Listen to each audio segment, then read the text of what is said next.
श्लोक नंबर 34।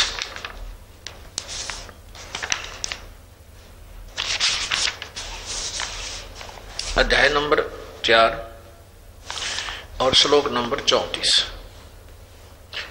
अपने आत्माओं, सोचने की बात है। गीता ज्ञान दाता अपना ज्ञान तो दे ही रहा है जो उसको पता है।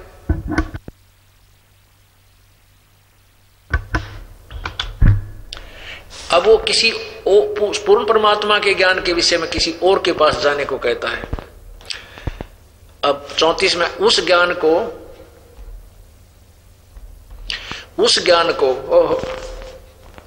तू तत्वदर्शी ज्ञानियों के पास जाकर समझ, यानी कोई और ज्ञान है वो सूक्ष्म वेद वाला।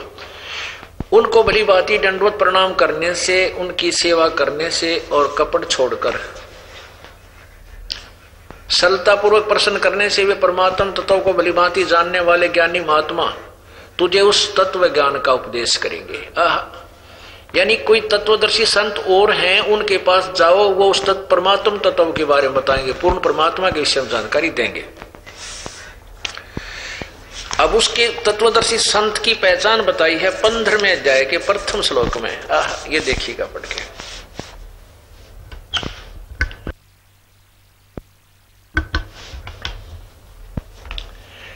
ये प्रथम पंचदशो अध्याय, 15वां अध्याय, प्रथम मंत्र। ऊर्ध्व मूलम, ऊपर को शाखा वाला, ऊर्ध्व मूलम ऊपर को शाखा वाला, और ऊर्ध्व मूलम ऊपर को जड़ रूपी शाखा, और अध शाखम नीचे को शाखा वाला। ये उल्टा लटका हुआ संसार रूपी वृक्ष है। ऊर्ध्व मूलम अध शाखम अश्वत्थम प्राहु अवम छंदासी यस्य प्रणानी ये तम वेद स वेदवित। स वेदवित। ऊर्ध्व मूलम ऊपर को जड़ वाला, नीचे को शाखा वाला, यह संसार रूपी अविनाशी एक वृक्ष कहा है।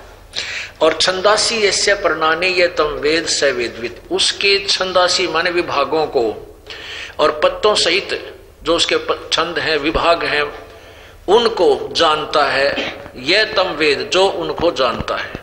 सह वेदवित, वह वेद के तात्पर्य को जानने वाला, अर्थात वो तत्वदर्शी शांत है। ये देखिएगा, आदि पुरुष परमेश्वर मूल वाले,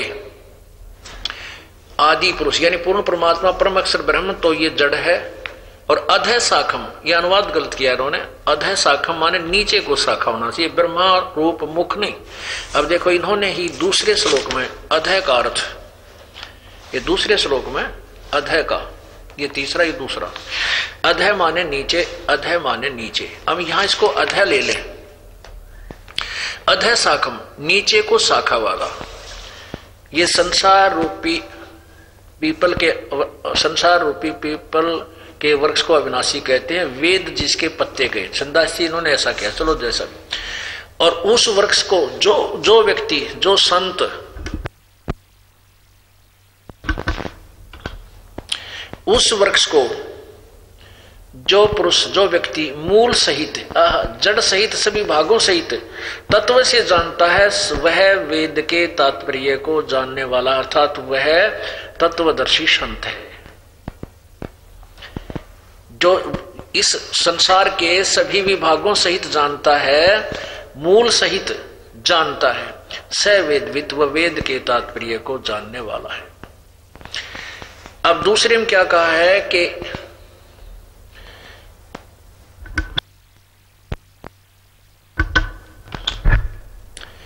अब श्लोक नंबर 2 में कहा है कि उस संसार वृक्ष की तीनों गुण, रजगुण ब्रह्मा, सतगुण विष्णु, तमगुण शिवजी रूपी शाखाएं जल के द्वारा बढ़ी हुई संसार रूपी पीपल के वृक्ष को, आगे चले, विषय भोग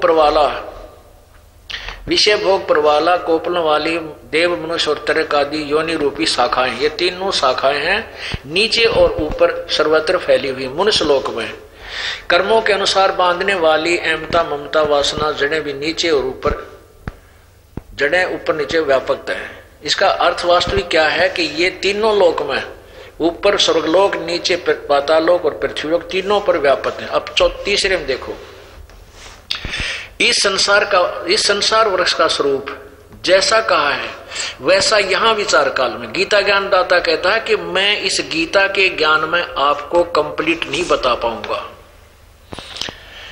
नहीं पाया जाता। कहा वैसा यहां विचार काल में तेरे मेरे गीता के डिस्कशन में नहीं पाया जाता, क्योंकि न तो इसका आदि है और न इसका अंत है, तथा न इसकी अच्छी प्रकार से स्थिति है, यानी मैं नहीं जानता, गीता ज्ञानदाता कहता है। इसलिए इस अहमता स्वविरुद्ध मूलम इस अति दृढ़ मूल वाले जो भी इन्होंने ये उपमा दी, ये नहीं, संसार रूपी वृक्ष जो वृक्ष है जड़ है वो अविनाशी परमात्मा, इसलिए स्वविरुद्ध मूल कहा है। संसार पीपल के वृक्ष को दृढ़ वैराग्य रूपी शस्त्र द्वारा काटकर, इसका अर्थ है कि उस तत्व ज्ञान रूपी शस्त्र द्वारा काटकर। चौथे में क्या लिखा है, उसके पश्चात उस परम पद रूप परमेश्वर को भली बात खोजना चाहिए, जिसमें गए हुए पुरुष यानी साधक फिर लौटकर संसार में नहीं आते, और जिस परमेश्वर से इस पुरातन संसार वर्ष की प्रवृत्ति विस्तार को प्राप्त हुई है, उस आदि पुरुष नारायण के मैं शरण हूं। गीता ज्ञानदाता कहता है मैं भी उसी की शरण में हूं, और इस प्रकार दृढ़ निश्चय करके उस परमेश्वर का मनन और निधिध्यासन करना चाहिए। अपुण्यात्माओं, गीता ज्ञानदाता से कोई और परमात्मा है जिससे पूर्ण मोक्ष प्राप्त होता है, उसकी साधना से फिर जन्म मृत्यु नहीं होती, वहां जाने के बाद साधक फिर लौटकर संसार में नहीं आता। इसीलिए गीता जी अध्याय नंबर 18 के श्लोक नंबर 62 में कहा कि अर्जुन तू सर्वभाव से उस परमेश्वर की शरण में जा, जिसकी कृपा से तू परम शांति और शाश्वत स्थान यानी जो कभी नष्ट नहीं होता उसको प्राप्त होगा। अपने विषय में कहा कि अर्जुन तेरी और मेरे भी जन्म मृत्यु है, तेरी भी है, लेकिन उस परमेश्वर परम अक्षर ब्रह्म की साधना से पूर्ण मोक्ष प्राप्त होता है। अब तीन परमात्मा सिद्ध करते हैं।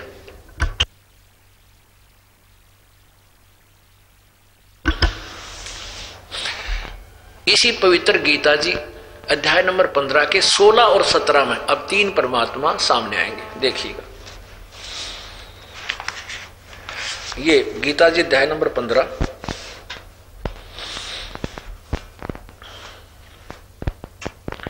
और श्लोक नंबर यहां से लीजिए 16।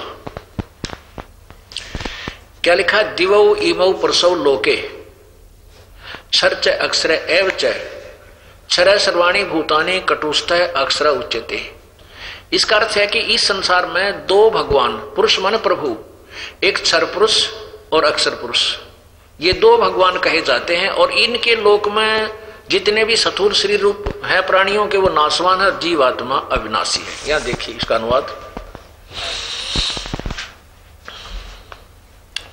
इस संसार में इनके द्वारा अनुवाद देखिएगा, इस संसार में नाशवान और अविनाशी भी दो प्रकार के पुरुष हैं, यानी प्रभु हैं, भगवान हैं, और इनमें संपूर्ण प्राणियों के शरीर तो नाशवान है और जीवात्मा अविनाशी। अभी आगे देखना 16-17 में कमाल कर दिया पवित्र गीता जी ने, उत्तम पुरुष तो अन्य परमात्मा इति उदाहरते। उत्तम पुरुष, पुरुषोत्तम तो कोई और है, ऊपर वर्णित दोनों से क्षर पुरुष, ये अक्षर पुरुष, और क्षर पुरुष और अक्षर पुरुष, क्षर ब्रह्म और अक्षर ब्रह्म से कोई और है अन्य, वो परम अक्षर ब्रह्म है।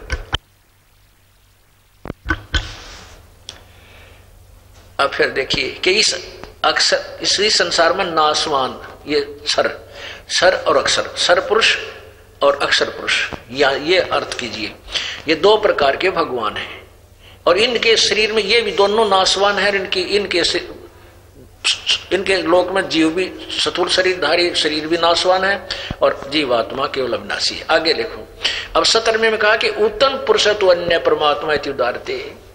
वास्तव में जो परमात्मा श्रेष्ठ भगवान तो कोई और है, श्रेष्ठ प्रभु, और जिस जो वास्तव में परमात्मा कहलाता है, और ये लोक त्रयम् अविश्य विभर्ति अवैश्वर, जो तीनों लोकों प्रवेश करके सबका धारण पोषण करता है, वो अविनाशी